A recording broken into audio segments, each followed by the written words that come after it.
Hello, मैं professor Shamim Ahmad अपने YouTube channel पर आप लोगों से मुखातिब हूँ। आज की बात में मैं बात करूँगा जो एक बहुत बड़ा नेशनल इशू बना। सुप्रीम कोर्ट में भी गए लोग, एक एनजीओ और दो और लोग गए, और पार्लियामेंट में भी मामला उठा। वह है कि एक सीनियर पुलिस ऑफिसर ने मुजफ्फरनगर में ये ऑर्डर निकाला कि जितने भी, पहले तो होटल्स और रेस्टोरेंट्स के लिए था कि वो अपना नाम, अपने एम्प्लॉयज़ का नाम, मोबाइल नंबर्स एट्सेट्रा डिस्प्ले करें। And that was applied even to the fruit sellers, और जो और भी तरह तरह की सिर्फ चाय की दुकानें हैं या ढाबे नहीं, उन सब के लिए ये अप्लाई कर दिया। उसके बाद योगी जी ने एक ऑर्डर निकाल दिया कि ये पूरी स्टेट में लागू होगा, और उसे देखते ही उत्तराखंड और मध्य प्रदेश में शुरू हो गया कि जितने भी वेंडर्स हैं, जितने होटल्स हैं, जितने रेस्टोरेंट्स हैं, जितने ढाबे हैं, फ्रूट सेलर्स हैं, जो भी दुकानें हैं किसी भी तरह की, वो अपना नाम और अपने एम्प्लॉयज़ का नाम डिस्प्ले करें। इसके पीछे दो चीज़ें हैं। एक तो इस वक्त आपस में जंग चल रही है, योगी साहब यूपी के चीफ मिनिस्टर साहब, और दिल्ली में मोदी जी और शाह कॉम्बिनेशन है उनके बीच में।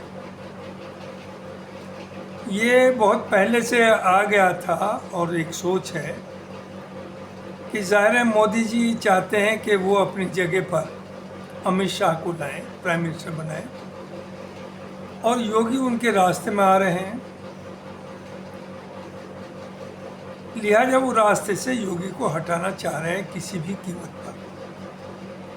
पहले तो ये कहा जा रहा था कि अगर बहुत ज़्यादा सीट्स आ गई तो योगी कमज़ोर हो जाएंगे, मोदी जी स्ट्रॉन्ग होंगे, लिहाजा इनसे कहा जाएगा आप दिल्ली आ जाइए और यहाँ किसी और को लाएंगे। लेकिन वो ऐसा हुआ नहीं।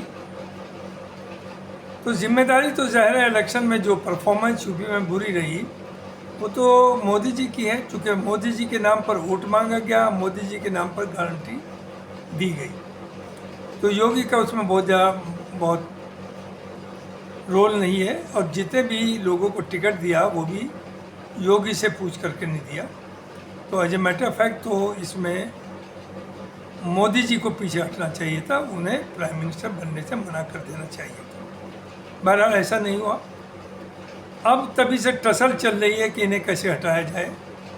उस हटाने में चूँकि Yogi is not like other chief ministers, जैसे आपने राजस्थान में कर दिया, मध्य प्रदेश में कर दिया, महाराष्ट्र में किया, उत्तराखंड में किया, हरियाणा में किया, कि विद इन नो टाइम आपने चेंज कर दिया कि देवर नो नोट ऑफ डिसेंट, किसी तरफ से डिसेंट नहीं होता। बट योगी इज डिफरेंट, इन पर हाथ डालना बहुत आसान नहीं। तो मैं समझता हूँ ये जो सब योगी जी ने किया है, ये लोगों की अटेंशन डाइवर्ट करने के लिए, उस लड़ाई से ध्यान हटाने के लिए ये सब किया गया। और मैंने पहले भी कहा था कि जैसे इन्होंने एक कॉन्स्टिट्यूशन हत्या डे मना रहे हैं 24 जून को, कि दैट विल बैकफायर। चूँकि कॉन्स्टिट्यूशन की हत्या किसने की? हत्या तो आप कर रहे हैं। कॉन्स्टिट्यूशन जिन्होंने बनाया उनकी तो आपने मुखालफत आज़ादी के वक्त की, आपने तो अंग्रेज़ों की दलाली और मुखबरी की है। नॉट ओनली दिस, जब ये लगी थी emergency, by and large RSS उस वक्त जो जनसंघ थी, उन्होंने तो लिख कर के इंदिरा गांधी को सपोर्ट दिया था। गोल्डन टेम्पल पे जो अटैक हुआ उसमें भी इंदिरा गांधी पर दबाव बनाया गया था, वो नहीं चाहती थी। तो इसमें कसूरवार तो सबसे बड़े, हत्या तो किसी ने नहीं की बल्कि बीजेपी आरएसएस ने खुद की है, और आज तो हो ही रही रोजाना। तो दैट विल बैकफायर। चूँकि अब हिंदू समझ गया है, वो 10 साल धोखे में रहा। It is not a question of Muslims जो ये बार बार उसे हिंदू मुस्लिम पे ला रहे हैं। इट इज बिटवीन, जो अब हिंदू की समझ में आ रहा है कि हम कहाँ जाएंगे, हमारे बच्चों का क्या होगा। तो ये एक नया गेम चला गया, और ये मैसेज देना था कि मुसलमानों को हम बेरोज़गार कर देंगे, और बेरोज़गार हुए वहाँ। जो हिंदू ढाबे होटल थे उन्होंने मुसलमान एम्प्लॉयज़ को बाहर निकाल दिया। जो मुस्लिम ढाबे थे वहाँ से हिंदू लोग अलग हो गए, बल्कि वो बंद तक हो गए। तो उनकी तो रोजी रोटी का मामला, और यही मैसेज देना चाहती है आरएसएस कि हम मुसलमानों को ठिकाने लगा देंगे। लेकिन लोग समझदार हैं। जो सर्वे हुआ, अजीत अंजुम गए और बहुत से लोग मुजफ्फरनगर पहुँचे। वहाँ जो देखा रिएक्शन लोगों का, मुजफ्फरनगर की जो पब्लिक है हिंदू मुसलमान, उन्होंने एक तरफा इसे कंडम किया और भाईचारे की बात की, और उन्होंने कहा हम तो आराम से रह रहे हैं, और कावड़ कोई नई चीज़ नहीं है, तो 100-200 साल से चल रही है। आज तक कावड़ियों की खिदमत मुसलमानों ने भी उतनी ही की जितनी हिंदुओं ने की। उन्हें खाना भी खिलाया, उन्हें रहने की जगह भी दी, उन्हें पानी भी दिया, उन्हें शरबत भी दिया। मुसलमान तो उनके खिदमत में खड़े रहे। तो वहाँ की पब्लिक समझ गई और सभी ने इसे बुरा कहा। और जब कावड़ियों से खूब बात हुई तो आपको ताज्जुब होगा, यहाँ तक निकला कि कुछ मुसलमान बच्चे भी अपने दोस्तों के साथ कावड़ लेने हरिद्वार पहुँचे। उनका भी इंटरव्यू आया, और वो सब लोगों ने एक तरफा कहा कि हमारे साथ तो जो रास्ते में कुछ मुस्लिम गांव पड़े, उन लोगों ने बेहद अच्छा बर्ताव किया, हमें खाने को दिया, हमें ठहराया, सारा हमारा हर तरह की सहूलियत प्रोवाइड की। फाइनली आज आपने देखा ही कि एक एनजीओ था, एक मध्य बंगाल की मोहतरा वो थी, और एक अपूर्वानंद जी जो बहुत बड़े एक्टिविस्ट हैं, बहुत बड़े सेकुलरिस्ट हैं। ये लोग सुप्रीम कोर्ट गए और सुप्रीम कोर्ट ने ये कहा कि आप ये नहीं कर सकते। तो ये लोगों को तोड़ने की इनके पास 24 का रिजल्ट आ गया है, जिन्होंने पूरी ताकत झोंक दी थी, पूरे इलेक्शन को कमनल कर दिया कि ये तो दलितों का रिजर्वेशन छीन के मुसलमानों को दिया, हम उसे वापस लेंगे, मुसलमानों को दलित ओबीसी से निकाल करके सब आपको देंगे, ये तो आपके घर छीन करके मुसलमानों को दे देंगे। क्या क्या नहीं कहा गया। उसके बावजूद आप 240 पे रुक गए, और 240 भी जो इतलाएँ आ रही, जो लोग कह रहे हैं कि वो भी मशीनों की वजह से, वरना 190 पे आप होते हैं। तो ऐसा नहीं है। पब्लिक हिंदू मुस्लिम मोहब्बत में यकीन करती है, हिंदुस्तान इसी पर सर्वाइव करता है।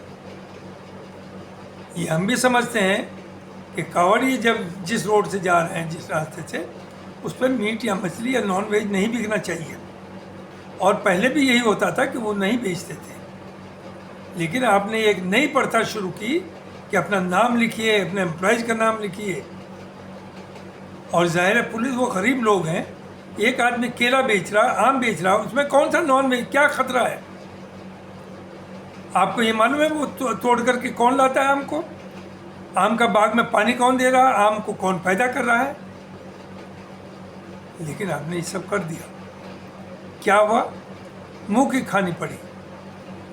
पब्लिक अब इन सब चीज़ों में आने वाली नहीं है। पब्लिक को चाहिए, मुसलमान तो है ही कितना, वो भी जाहिल, उनमें एजुकेशन भी कम, इकोनॉमिकली वीक। ये तो असल हिंदू है। वो कह रहा हमें आपका 85 करोड़ को फ्री गल्ला नहीं चाहिए, हमें रोज़गार चाहिए, हमारे बच्चों को एम्प्लॉयमेंट चाहिए, हमारे बच्चों को एजुकेशन चाहिए। वो सब डिमांड कर रहा है। उसकी समझ में 10 साल का एक्सपीरियंस, आपने धोखा अब तक दिया। आप बड़ा नाच रहे थे, खुश हो रहे थे कि देखिए 80 करोड़ से ज़्यादा को फ्री गल्ला दे रहे हैं। अब उनकी समझ में आया ये फ्री गल्ला तो क्या चीज़ है। फ्री गल्ला मीन्स आपने उन्हें भिखारी बना दिया, आपने उन्हें रोजगार नहीं दिया। आप डेवलपमेंट कर रहे हैं सिर्फ और सिर्फ 20% लोगों के लिए, 20 करोड़ के लिए, बल्कि 120 करोड़ को आप बिलो द पॉवर्टी लाइन लाना चाहते हैं। तो ये समझ में आ गई। तो ये हथकंडे जो हैं डिवाइड करने के अब नहीं चलेंगे, और पार्लियामेंट के अंदर भी अपोजिशन अब स्ट्रॉन्ग होंगे। जो 10 साल चली वैसे नहीं चलेगी। जायज़ जो मुद्दे हैं उन पर लोग बोलेंगे, जो अब तक उनकी बोलने की भी हिम्मत नहीं थी।